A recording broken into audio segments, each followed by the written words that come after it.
Hello and welcome to Music Talk. We're thrilled to be back here at Dervilla Art and Design. Huge thanks to them. It's a perfect place to get to interview for our concert Pictures at an Exhibition. Karl, welcome to Saskatoon again. Thank you so much, Mark. Great to be back. You were here just like weeks ago doing Disney, which not all that different from Mussorgsky-Ravel, really, when you think about it. Heightened emotions. Yeah. Less cartoons. For now. Images. Images and things. Moving with the sound of music. Exactly. We're thrilled to have you back here. Great to be back. This is your third time here this season. Is it like time number 5 in total? It is, yes. That's a lot of times in 2 years. It is, yeah. And more next season. What just keeps going. It just keeps going. Evidently, someone around here likes you. So hopefully at least more than one someone. So that's a good thing. The orchestra does love working with you. We love working with you. We're thrilled to have you back. We knew about this concert a long time ago, you and I, because we started plotting it, I don't know, a long time ago. And I'm going to start with pictures, because we're going to get to the first half of the show. We're going to start with Pictures at an Exhibition. I don't even remember the conversation that came out where we decided this was going to happen. I think you just texted me. I remember being in Halifax, and you got a text. You said, "What about Pictures at an Exhibition?" What about Pictures at an Exhibition? Yeah. Yeah. And you'd heard of it before? Somewhere, yeah. Somewhere. I'm not. Yeah. I had heard of it. You know. Yeah. No. I think I've known this piece for a long time.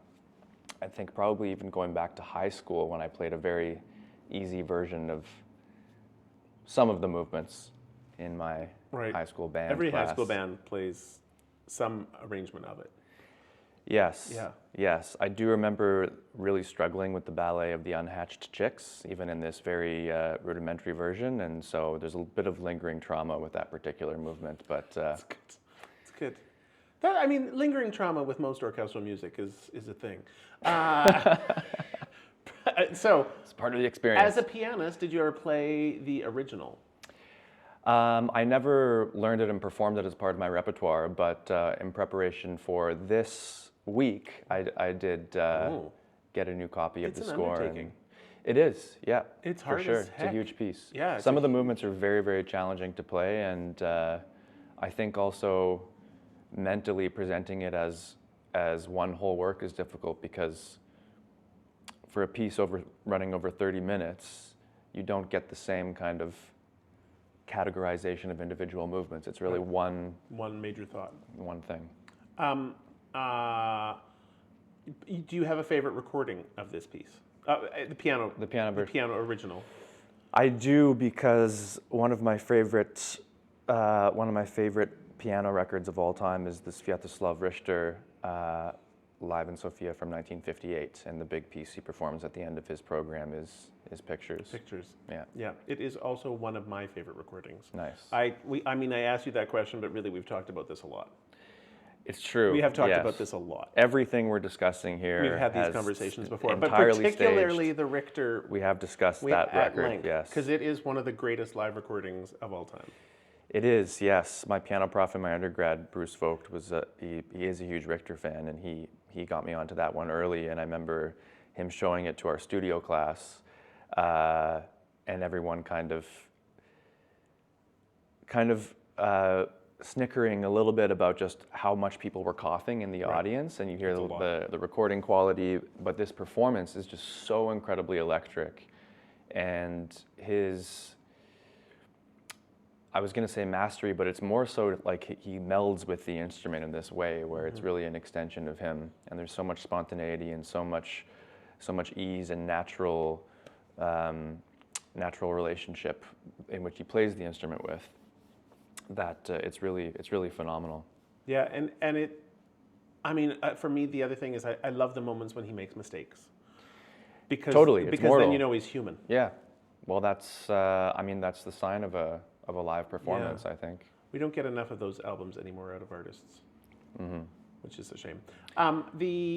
But most people don't know that it's originally a piano piece. Mussorgsky wrote it as a piano piece. It is not Mussorgsky's arrangement. It's Ravel's arrangement we know. Yeah, it's become much more much more widely known probably through Ravel's orchestration. I Yeah. think it was actually orchestrated many times by a handful of different Yep. different composers, arrangers, but Ravel's work, I mean, his mastery as an orchestrator Yeah. and just his ability to be able to distribute musical material throughout the orchestra is really unparalleled. Yeah. So let's talk about that in a bit, because we were just talking earlier before this. There weren't cameras. I mean, it doesn't matter. Before there were cameras on, we were talking about how much you love Ravel's music, and particularly how entranced you are with the arrangement that he's done. Even so much so that you like, even as a pianist, you even say that you like certain movements of it better in the orchestration than the solo work. Which is blasphemy, but it's fine. What is it about the Ravel that you find so spectacular? I think it's just this clear depiction of somebody who is so creative and so completely in touch with what's possible Right. with writing for the symphony orchestra. Right. And actually, the more time that I spend conducting and studying scores and getting to learn and revisit pieces of Ravel's for orchestra, the more I actually am beginning to think that he is maybe one of the most influential composers from the 20th century in terms of how he's affected music of today. I used to always really very, in a clear-cut way, think that Debussy was kind of the more influential of that generation of French composers, and I wouldn't discount that now. I think Debussy, of course, changed harmony and Forever. absolutely, Yeah. and just the number of different genres in the Yeah. 20th century that he influenced. So incredible.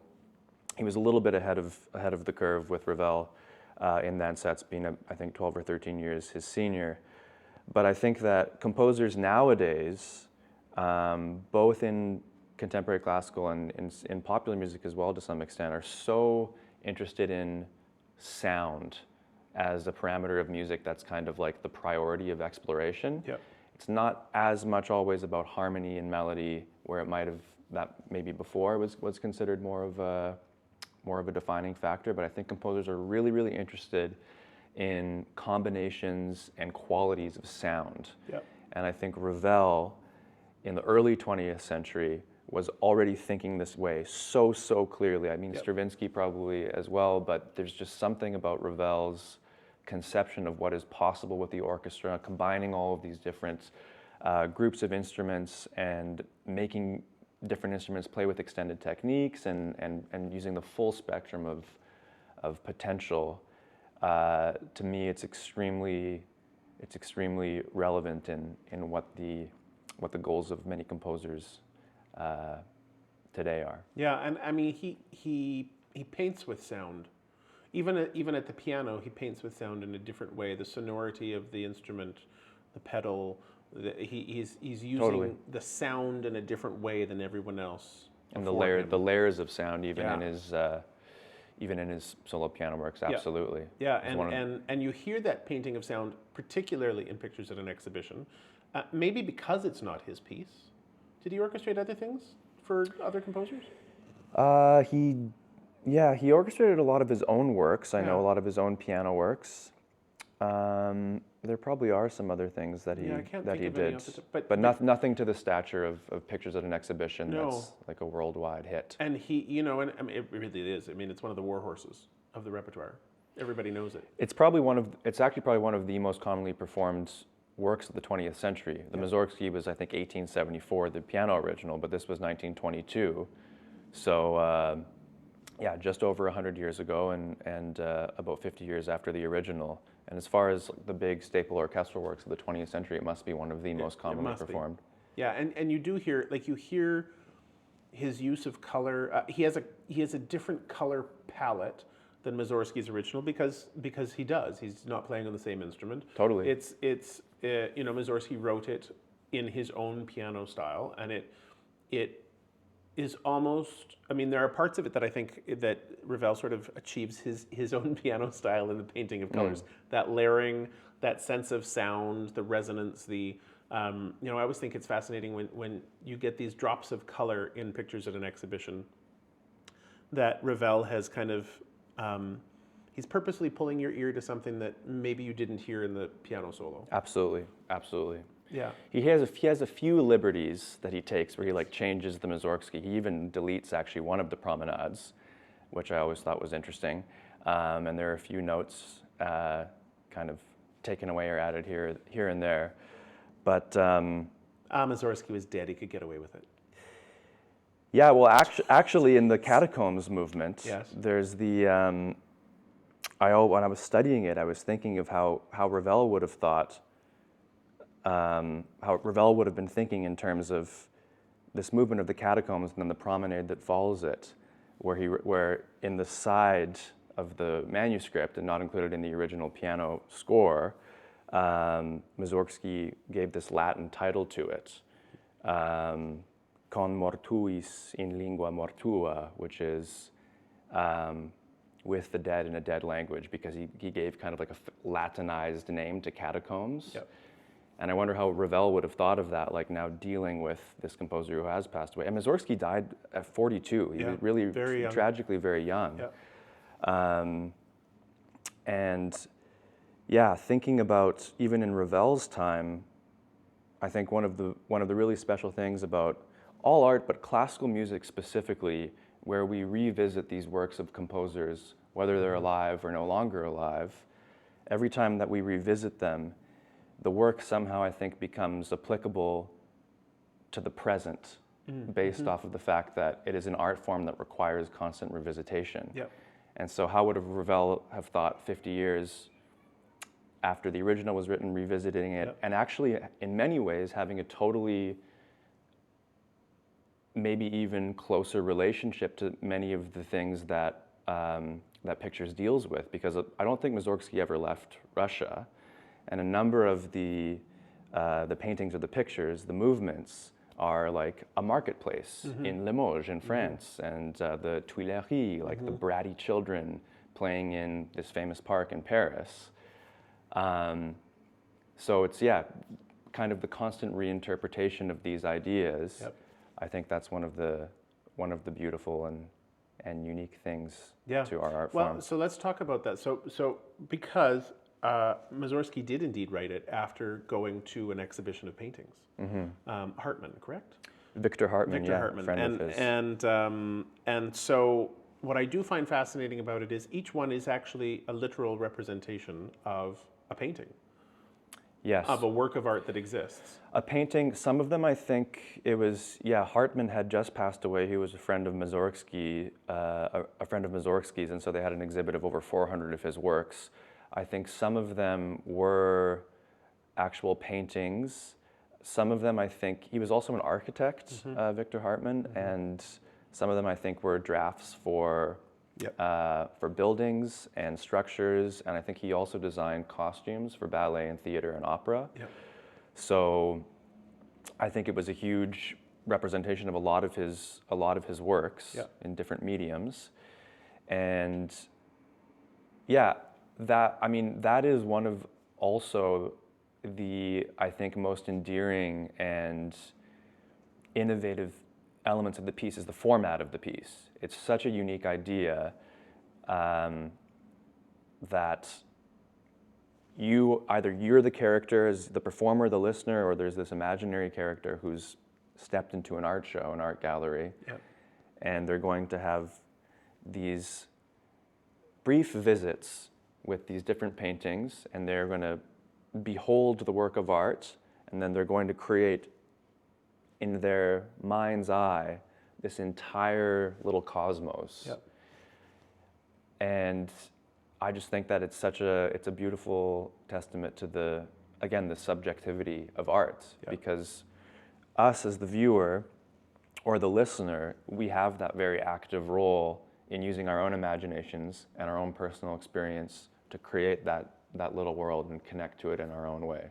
Well, and I love that, so as you say, he's arrived at an exhibition, you do get the promenade, and it comes up. What I love about it, and that you can disagree with me if you want, because we get these moments, he arrives at the exhibition, we get the promenade, particularly between the early movements, where he's moving painting to painting. And eventually, I mean, Ravel took one away, but eventually you you lose the promenades and you end up with little quotes from it. These little, what's the word that they've sampled? The kids would say they've sampled the promenade, because you hear little moments of it. And I've always believed, I remember hearing this piece when I was a kid, really young, and I've always kind of thought that it's like, the farther into an art exhibition, the more you lose your own sense of self. So the promenade is still very important in those early movements, because you are still aware that you are you and you are moving about this room. And eventually he seems to lose himself inside Hartmann's art. And he as a character in the room doesn't matter as much anymore. I could be really wrong, but I've always thought that was kind of what he's doing. That's a beautiful take on it. And sometimes you jump from one movement to the next. Yeah. Because sometimes the art hits you like that. Yeah, or you could just be, your attention could be pulled completely in a different way. And I think a lot of us have actually been at art exhibitions, art galleries, even here, where you actually do end up so pulled into what you're seeing. And there are moments when you'll be walking about the room, looking, and then you'll see a piece of art across the room, and that's it. Like, there is no you thinking about you walking there. You are now in that painting. Yeah, that's what I love about this piece. I think it's such a, like you say, are you the witness? Is the orchestra the witness? Are you viewing in? It's such a fantastic opportunity to immerse yourself in thinking. And I think that's one of the things that Mussorgsky was great at writing thoughtful, deep music, as was Ravel. And I think that's sort of why they make a wonderful pairing, is they've given us this like deep, emotional, musical experience. Totally, yeah. I think it is a very emotional journey. I think the format of it is totally ingenious, and the orchestral writing is really just unparalleled in Ravel's cover version of it. And there's a saxophone. There is a saxophone in one movement. In one it's a movement, beautiful early on, solo. and then I just feel bad because he's sitting there for the rest of the show. Well, we might throw some changes in, in where the other promenade was taken out. Great. We'll just have Gerard do some riffs. Yeah, some 12 bar blues going. Ravel actually probably would have been. He probably would have been fine with that. Promotion of that. He loved the Paris jazz scene. He did. In the first half of the concert, we've paired a piece of music with it that I'm really excited about. It's the Piano Concerto of a Saskatchewan composer, David L. McIntyre. Now, David is a longtime friend of the SSO. He was also the composer in residence with the Regina Symphony for a very long time. He wrote a ton of music for them. We've had the benefit of performing it over the years as well. It's been a few years since we've done some of David's music. David's coming this weekend. But also, we get to do it with your friend Megan, who is also my friend Megan, which is fantastically wonderful. I remember meeting Megan Malatz when she was probably like 11. Wow. Yeah, and I was older than 11. But she showed up as a young pianist at the Saskatchewan Provincial Music Festival, playing in junior piano, and I think I was in senior piano at the time, and she just like won every class. That sounds about right. Yeah. But with the like most humble, like the sweetest human, like there was no chauvinism, there was no showing off. It was just Megan playing because she could play circles around herself practically. And by the time she was like 13, she was a well-established performer and from Weyburn, which I just absolutely love. A corner of the province, which you don't think of these exceptional musicians coming out of rural Saskatchewan, but actually that happens constantly, all the time. We've got all these farm kids growing up, bored, looking at the sky, having to make some music. You got to know Megan at McGill.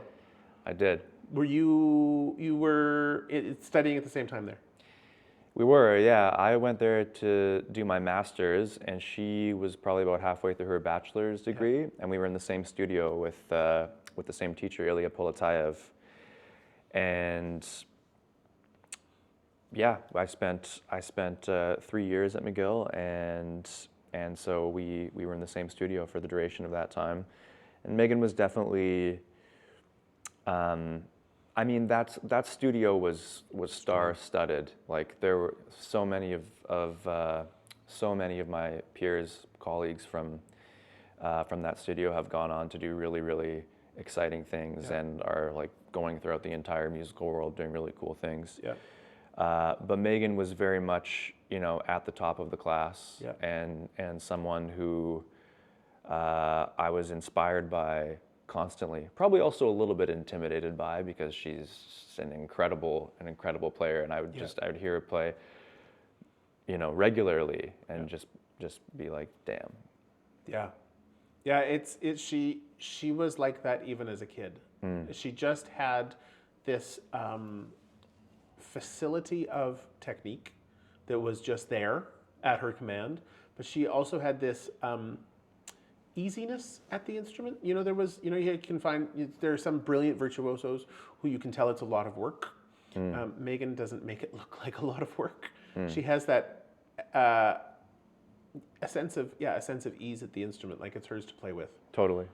Which I'm so excited about. Now, she's played this concerto before, which is fantastic. Getting to do some of these modern concertos multiple times can be really rare, because oftentimes they're composed or commissioned, and you perform them, and then they don't get performed again. I'm so excited that she gets a second crack at it. She did it with Regina a few seasons ago. Now we get to do it again. And David's going to be here with us. Yeah. What can the audience expect in this piece? I always think of David's music as like a Saskatchewan Prokofiev, because there's this sense of humor in it.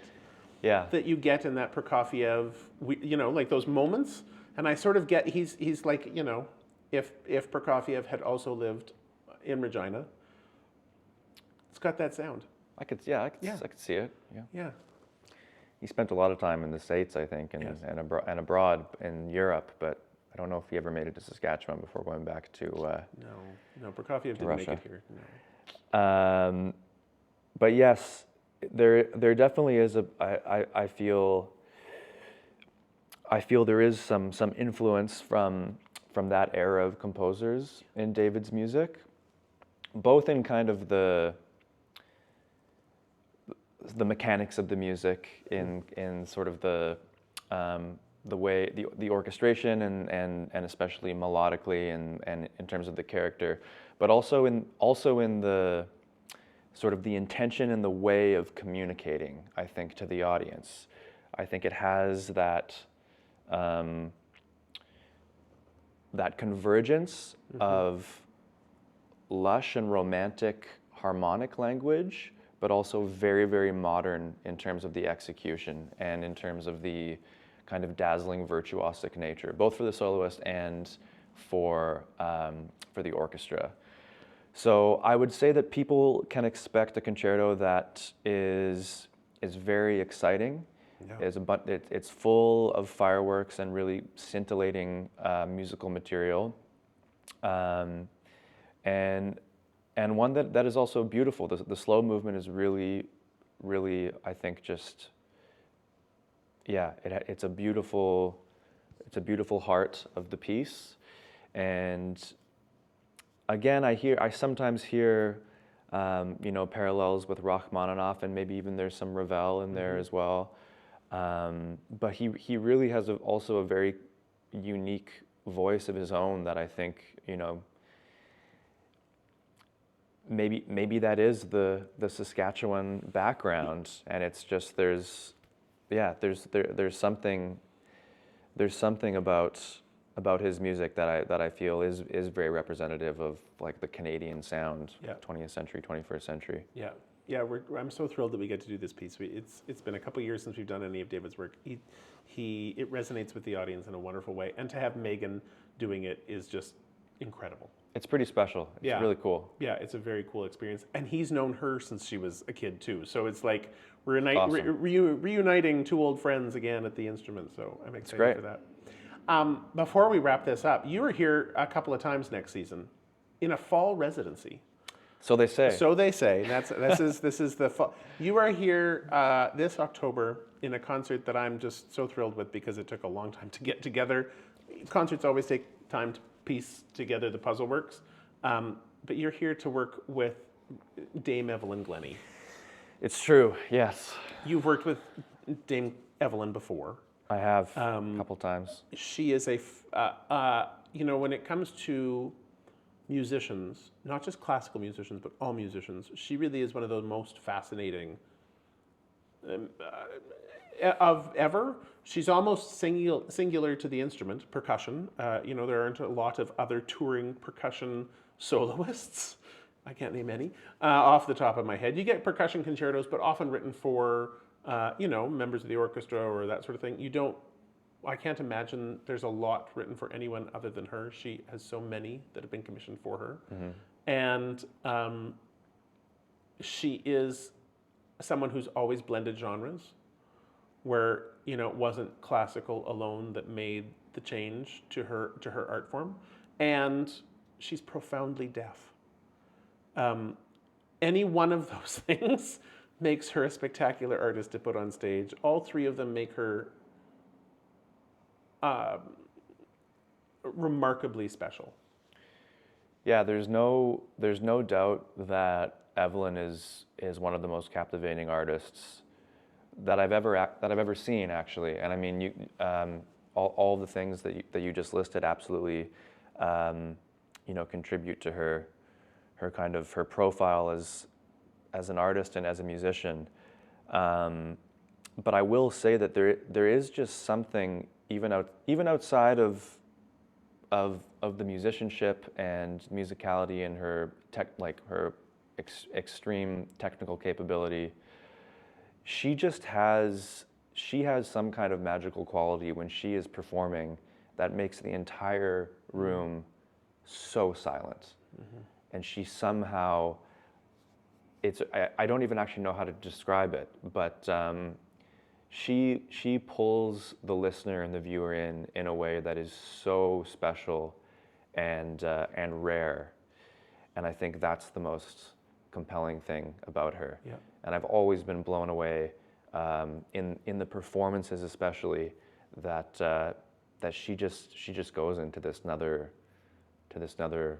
another plane of existence and kind of brings us all there. Yeah, there are those special artists who they connect themselves to an energy that the rest of us don't have access to. Yeah, but we get to experience it through them in that moment. Yeah. And yeah, she's going to be playing Vincent Ho's second piano concerto. No.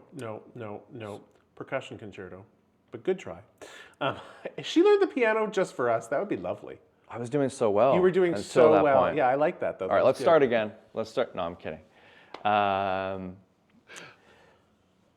Percussion. Percussion adjacent concerto. She's a percussionist. She's a percussionist. Yeah. Oh, wow. How did you not notice? Sorry, yes. The Vincent Ho's second percussion concerto. There we go. That's good. Yeah. From Darkness to Light. Yeah. And and that's going to be really exciting too, because I know that her and Vince have also have a long history of working together, and the few times that I've worked with her before have also been with Vince with the Land's End Ensemble. Yeah. So it's going to be great to do a full concerto with her here in Saskatoon. Yeah, and I mean, there's people coming from all over for this. Land's End true. are actually going to be here that week. They're Are coming. they? They are. They're coming. Okay. Yeah. Cool. So that'll be a lot of fun. She's got friends coming from all over. It's her 60th birthday this year. It's Vince's 50th birthday. So it's a big year to celebrate these two collaborators. In that show, you are also leading the SSO in Shostakovich's Fifth Symphony. We named the show The Space Between. I took a long time to find the right language, because they're both sort of these wonderful pieces about liminality, about the moment that is not yet there, but also no longer. That was deep. That was quite deep. I like that. Not yet, but no longer. Because Vince wrote From Darkness to Light about a friend who had very late stage cancer, who was exploring healing in other ways. Shostakovich, in this moment with the Fifth Symphony, he'd been scolded by his government, and he wrote this piece of music that then hilariously people on both sides of the political argument found solace in. Yes, it's brilliantly Russian, and then others going, no, it's not. Like he's actually using this as a form of resistance. And I mean, music has always been revolution and resistance, and in this case, it literally was. I think that when you put that program together, you really chose two special things to go together. I think so too. Well, I think you might have had a hand in it as well. So You were the well one done. you were the one who came up with the Shostakovich. That was a really great. It's true. I think the way it pairs, particularly even with Darkness to Light, because it has such a journey itself in the symphony, and even in the last, I don't know how many bars. It's a lot of bars Of the Shostakovich. of the Shostakovich, where it oscillates towards brightness. Yeah, I think. I mean, the symphony is often regarded and kind of has this place in history for the reasons that you just described. But I think because of the context in which it was written and this sort of the pressure that Shostakovich would have felt to both kind of really even for his own life's sake and his family's well-being to kind of adhere to the expectations of his superiors, but then also as an artist who was so convinced in his own message and his own feelings and his own connection to his work, the fact that he was able to kind of to walk this line, this liminal existence, to use your adjective. I think that context really makes it one of the most personal symphonies. All the political context aside, I think that it's a very, very personal work, and the journey that he goes on in it is one of just totally striking, and it tears everything down, and then it shows you how beautiful it still is, and it's quite a journey. So I can't wait to. It's gonna be an incredible night to do it here. Yeah. And then literally 2 weeks later, you're back on the podium for an all-Canadian concert. I remember the night I texted you and said, I think we need to go all-Canadian.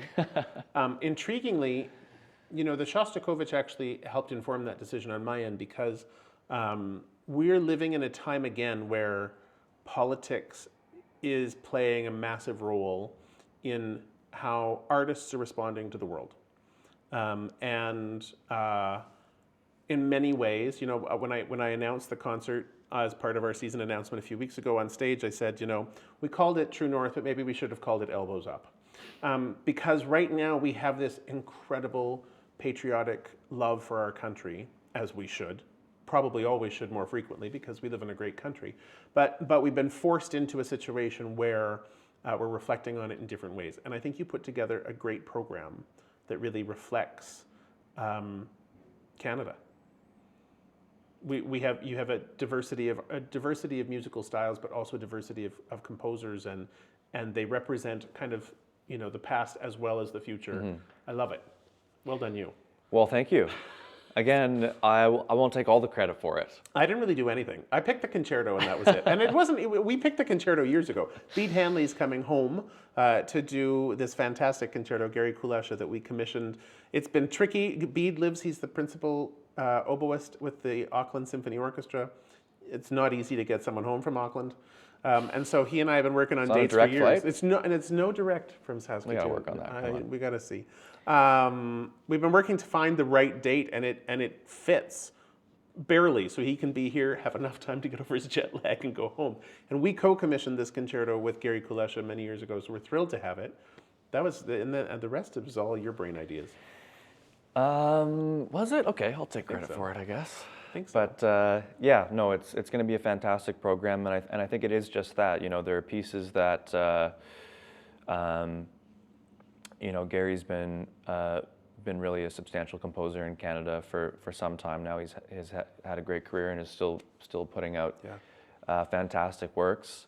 And then to have Jean Coulthard's symphonic poem, Endymion, that definitely kind of harkens back to I think it was from the 1960s, but she's a composer, and coming from Vancouver, it was kind of her and Alexina Louis were always the two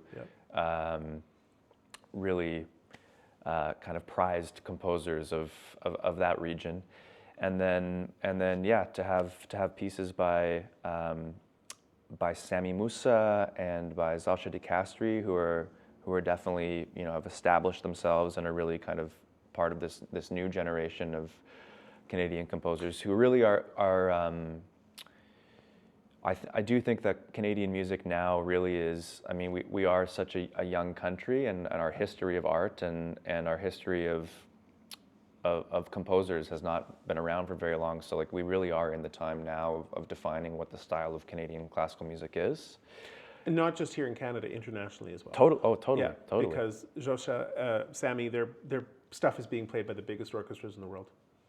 For sure, Yeah. absolutely. And then we also have a piece by Sunny Ray Dayrider, who is a composer who I think is really just kind of at the beginning of his career, and a very, very special composer who I've been really lucky to play a few of his works so far, and having worked in Calgary, we had a few collaborations with the Phil there. And yeah, we're playing a string orchestra piece by his that is a very, very special piece, and I know it's gonna really hit home here. Yeah, I think those two concerts are just so incredible highlights in our season next year. So I think it's also really cool to have like Shostakovich and Evelyn playing Vince Ho, and then 2 weeks later to do this all Canadian program, and really to kind of present these two programs almost back to back in kind of like this, 1-2 punch of really, 2 evenings that I think are going to be very, very different, but I think will also complement each other and really, have this cool equilibrium at the beginning of the season. agreed. Good to have you in town, Karl. Thanks, Mark. Have a great week.